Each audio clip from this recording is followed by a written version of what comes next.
पालघर जिल्ह्यातील डहाणू पोलीस ठाण्यात दाखल असलेल्या एका गंभीर प्रकरणात महत्त्वाची घडामोड समोर आली। या प्रकरणातील आरोपीवर आता बलात्कार आणि पोक्सो कायद्याअंतर्गत नव्याने गुन्हा दाखल करण्यात आलाय। आरोपीच्या अटकेसाठी पोलिसांनी विशेष मोहीम हाती घेतली असून 3 स्वतंत्र पथके तयार करण्यात आली। दरम्यान प्रकरणाच्या तपासात हलगर्जीपणा झाल्याचा ठपका ठेवत यापूर्वीच्या तपास अधिकाऱ्यावर निलंबनाची कारवाई करण्यात आली। तसेच संपूर्ण प्रकरणाचा पुढील तपास डहाणूचे उपविभागीय पोलीस अधिकारी अर्थात एडीपीओ यांच्याकडे सोपवण्यात आला। डहाणू पोलिसांचा सीआर नंबर 126 यामध्ये बलात्कार आणि पोक्सो अशा पद्धतीचा गुन्हा दाखल होता। याच्यामध्ये आरोपीला टेक्निकल ग्राउंडवरती इलिगल अरेस्ट करण्यात आलं होतं। आरोपी अटकेसाठी आपण त्यामध्ये टीम तयार केलेली आहे। टीम काम करते त्यामध्ये आणि सध्याचा तपास हा एसडीपीओ डहाणू यांच्याकडे देण्यात आलेला आहे।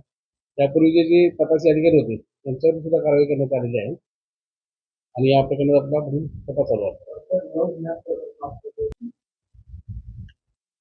सदर गुन्ह्यामध्ये लव जिहादचं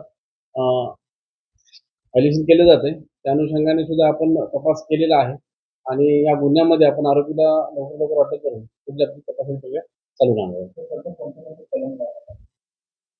या सदरच्या गुन्ह्यामध्ये बीएनएसचे कलम 64(2) एम 69 74 75 130 123 351(2) याप्रमाणे पोक्सोचे सुद्धा कलम 4, 8, 12 सह ॲट्रॉसिटी कायदा कलम 31W 1, 2, 3, 2, 5 याप्रमाणे या कलमांचा समावेश आहे।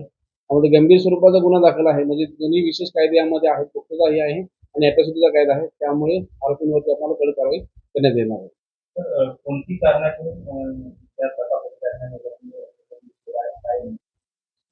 आरोपी अटकेबाबत बीएनएसएस मध्ये कलम 35 आहे, कलम 48 आहे। त्यामध्ये आरोपीला अटक करताना त्याची प्रोसिजर दिलेली आहे। माननीय सुप्रीम कोर्ट असेल, हायकोर्टाने सुद्धा आरोपी अटकेबाबत गाईडलाईन दिलेले आहेत। त्या गाईडलाईनच्या अनुषंगाने आरोपीला अटक करताना तपासी अधिकाऱ्यांनी त्यांना सूचना देणं, त्यांना लेखी माहिती कळवणं हे कलम 48 मध्ये आहे। तर त्याची पूर्तता न झाल्याने ती अटक ही इलिगल डिटेन्शन किंवा इलिगल अरेस्ट या मुद्द्यावरती, टेक्निकल मुद्द्यावरती कोर्टाने त्यांना सोडण्यात आलेला आहे। असे जे काही त्रुटी ठेवते तपासी अधिकारी त्याच्यावरती त्या तपासी अधिकारी आपण कारवाई करण्यात आलेली आहे।